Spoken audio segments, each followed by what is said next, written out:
કોંગ્રેસનું રાષ્ટ્રીય અધિવેશન છે। અમદાવાદમાં પહેલીવાર કોંગ્રેસનું રાષ્ટ્રીય અધિવેશન થઈ રહ્યું છે। ગાંધી પરિવાર સહિત કોંગ્રેસના મુખ્ય નેતાઓનું આગમન થઈ રહ્યું છે, ત્યારે 2 દિવસ અમદાવાદમાં રહેશે કોંગ્રેસના મોટા નેતાઓ। સોનિયા ગાંધી અને રાહુલ ગાંધી અધિવેશનમાં થયા સામેલ।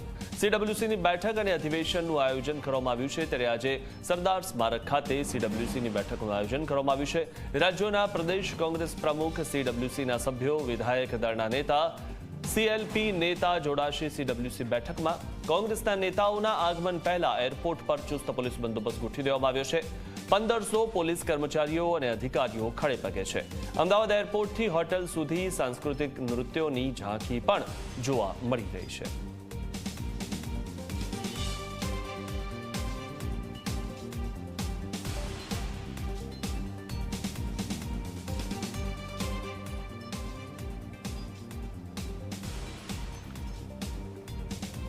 તો 2 દિવસ અમદાવાદમાં રહેશે કોંગ્રેસના મોટા નેતાઓ અને 2 દિવસ અધિવેશન ચાલવાનું છે। સોનિયા ગાંધી અને રાહુલ ગાંધી અધિવેશનમાં સામેલ થયા છે। ઘણા વર્ષો બાદ ગુજરાતમાં સીડબ્લ્યુસીની બેઠક થઈ રહી છે, ત્યારે સીડબ્લ્યુસીની બેઠક અને અધિવેશનનું આયોજન છે, ત્યારે પ્રથમ વખત અમદાવાદમાં આયોજન થઈ રહ્યું છે।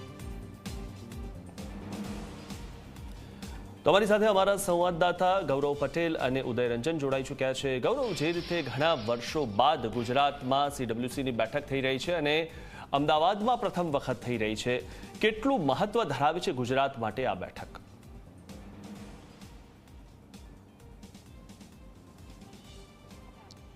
મિથુન, હું થોડી સ્પષ્ટતા કરવા માંગીશ। ગુજરાતમાં અગાઉ 5 વાર અધિવેશન મળી ચૂક્યું છે અને અમદાવાદમાં 2 વાર અધિવેશન મળી ચૂક્યું છે, એટલે આ અમદાવાદમાં ત્રીજી વાર અધિવેશન મળવા જઈ રહ્યું છે। મહત્વનું છે કે સીડબ્લ્યુસીની બેઠક 2019માં સરદાર પટેલ સ્મારક ખાતે મળી હતી ને આ બીજી વાર એટલે કે 2025માં સરદાર પટેલ સ્મારક ખાતે સીડબ્લ્યુસીની બેઠક મળવા માટે જઈ રહી છે।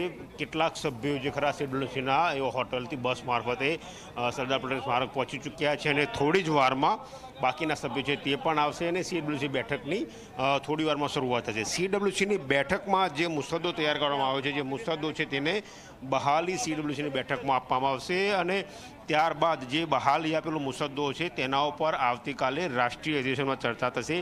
અધિવેશનમાં જે ચર્ચા થશે, અધિવેશનમાં જે નક્કી કરવામાં આવશે તેના આધારે કોંગ્રેસ આગામી 2 વર્ષ કઈ રીતે મજબૂતાઈથી કામ કરવું, સંગઠનને કઈ રીતે મજબૂત કરવું, ઉપરાંત અન્ય જે પાસાઓ છે તેના ઉપર શું ફેરફાર કરવા તે અંગે કોંગ્રેસ આગામી 2 વર્ષ પ્રયત્નો કરશે, કામકાજ કરશે। એટલે દર 2 વર્ષે કોંગ્રેસનું પૂર્ણકાલીન સત્ર મળતો છે, જે પૈકી આ વખતે આ સત્ર અમદાવાદ સાબરમતી નદીના કિનારે મળી રહ્યું છે।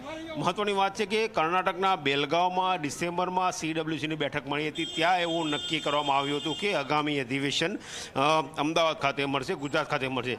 ગુજરાત એટલા માટે કારણ કે મહાત્મા ગાંધી જ્યારે કોંગ્રેસના અધ્યક્ષતા એ ઘટનાને 100 વર્ષ પૂર્ણ થઈ રહ્યા છે અને સરદાર વલ્લભભાઈ પટેલ કે જેઓ ની 150મી જન્મજયંતિ ઉજવાઈ રહી છે, જેના ભાગરૂપે ગુજરાતમાં આ અધિવેશન મળ્યું છે। આ દ્રશ્યો તમે જોઈ છો, સુખવિન્દર સિંઘ કે જેઓ હિમાચલ પ્રદેશના મુખ્યમંત્રી છે, તેઓ અહીંયા સીડબ્લ્યુસી ખાતે પહોંચી ચૂક્યા છે।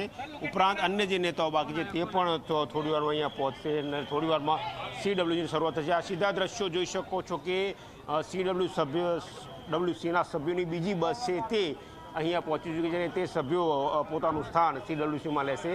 અમદાવાદ ખાતે જે સીડબ્લ્યુસી યોજાઈ રહી છે તે એક્સટેન્ડેડ સીડબ્લ્યુસી છે, કારણ કે સીડબ્લ્યુસીના કુલ 37 મેમ્બરો છે અને એક્સટેન્ડેડ સીડબ્લ્યુસીની વાત કરીએ તો એમાં 170 સભ્યો છે, જે પૈકી આજે 165 કરતાં વધારે સભ્યો હાજર રહે તેવી હાલ શક્યતાઓ જોવાઈ રહી છે। મિથુન, જી ઉદય અમારી સાથે જોડાઈ ચૂક્યા છે, અમારા સંવાદદાતા ઉદય। જે રીતે ગુજરાતમાં આ જે અધિવેશન મળવા જઈ રહ્યું છે 2 દિવસનું છે, આનાથી ગુજરાત કોંગ્રેસને કેટલો ફાયદો થશે?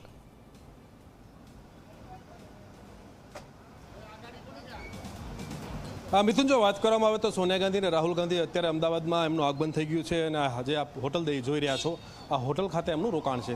જો એમની સમયની રૂપરેખાની વાત કરવામાં આવે તો અહીંયા એમનો જે પહોંચવાનો સમય હતો એ 10:15 આજુબાજુનો સમય હતો ને 11 વાગે અહીંયાથી નીકળવાનો સમય હતો, પરંતુ આગમન કરવામાં એમનું મોડું થતાની સાથે જ તે હવે કલાક સુધીનું રોકાણ જે છે અત્યારે રાહુલ ગાંધી અને સોનિયા ગાંધીનું અહીંયા 1 કલાક સુધીનું રોકાણ થશે.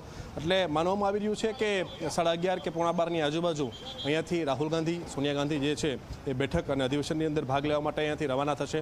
ત્યારે આખા ભારતભરના કોંગ્રેસના નેતાઓ જે છે એમનું આગમન થઈ ચૂક્યું છે.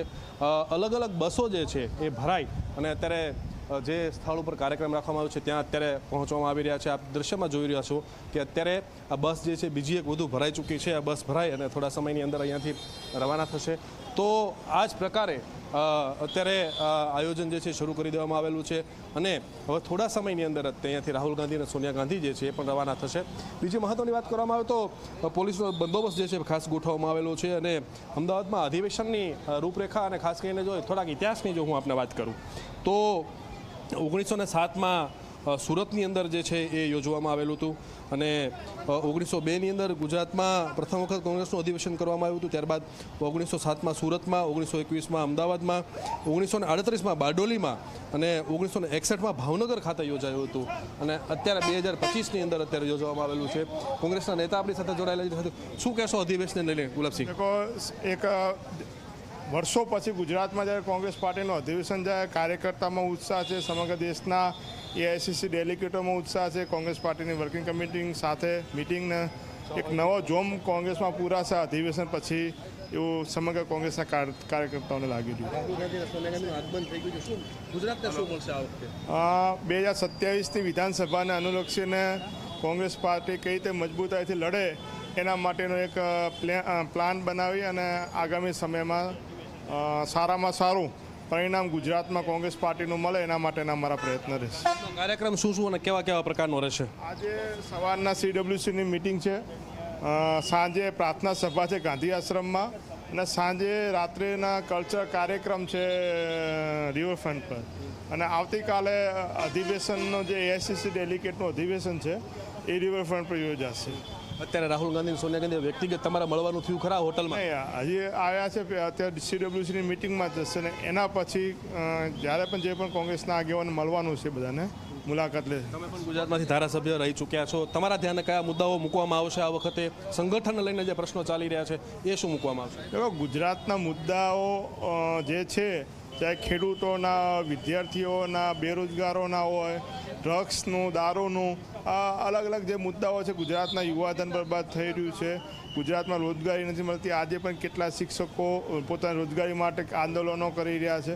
એટલે આ તમામ મુદ્દાઓને લઈને રોડ મેપ તૈયાર કરીને કઈ રીતે લડવાનું થશે બધું ભેગું થઈને આયોજન કરવું. વિસ્તાર પર તો કોઈ મુદ્દો કંઈ ખાસ તમારા ધ્યાને આવ્યો હોય ને તમે મૂકવાના હો રાહુલ ગાંધી કે સોનિયા ગાંધીના ધ્યાન ઉપર? કોઈ વિસ્તાર વાઇઝની મિટિંગ થવાની, આ તો આખા દેશ લેવલનું મંથન થવાનું છે અને આગામી સમયમાં કોંગ્રેસ પાર્ટી કઈ રીતની પર ચાલશે, સંગઠન કઈ રીતે બનશે એના ઉપર કદાચ ફોકસ હશે પાર્ટી. તો તમે જોઈ શકો છો કે કોંગ્રેસના ધારાસભ્ય રહી ચૂક્યા હતા, ગુલાબસિંહ આપણી સાથે હતા અત્યારે, અને આ પ્રકારે અત્યારે ત્રીજી બસ જે છે એની ભરાવાની શરૂઆત થઈ ચૂકી છે. પાછળની તરફ તમે જોઈ શકો છો નેતાઓ જે તમામ ધીમે ધીમે આવી રહ્યા છે અને બસની અંદર સવાર થઈ રહ્યા છે અને અહીંયાથી રવાના થઈ રહ્યા છે. થોડા સમયની અંદર રાહુલ ગાંધી, સોનિયા ગાંધી જે છે એ પણ અહીંયાથી નીકળશે. આવવાનું આગમનનો સમય જે છે થોડોક મોડો થતાની સાથે નીકળવાનો સમય પણ બની શકે છે કે મોડો થઈ શકે છે. 12 વાગ્યા સુધીની આસપાસ જે છે અહીંયાથી રવાના થઈ શકે છે. તો હવે થોડા સમયની અંદર જ તે આ રાષ્ટ્રીય અધિવેશન જે છે એ 2025 અહીંયા શરૂ થવાનું છે અને ગુજરાતના મુખ્ય મુદ્દાઓ જે છે અને આગળની રણનીતિ કોંગ્રેસની શું રહેશે ગુજરાતની અંદર એને લઈને ઠરાવો, કામગીરી લઈને ઠરાવો, આ તમામ મુદ્દાઓને આવરી લઈ અને આગળની બેઠક શરૂ કરવામાં આવશે. મિથુન. જી. અમારા સંવાદદાતા ગૌરવ જોડાયેલા છે. ગૌરવ, સૌથી મહત્વની વાત એ છે કે નેતાઓ તો આવી રહ્યા છે દેશભરમાંથી, પરંતુ ગુજરાત કોંગ્રેસ પાસે કાર્યકર્તાઓનો અભાવ છે, કારણ કે નેતાઓ ઘણા બધા છે. ત્યારે શું લાગે છે કે 2027માં ગુજરાતનું જે મોડલ છે, જે ભાજપની પાસે આટલા વર્ષોથી છે, તેને તોડી શકશે એવી કઈ રણનીતિ બની શકે?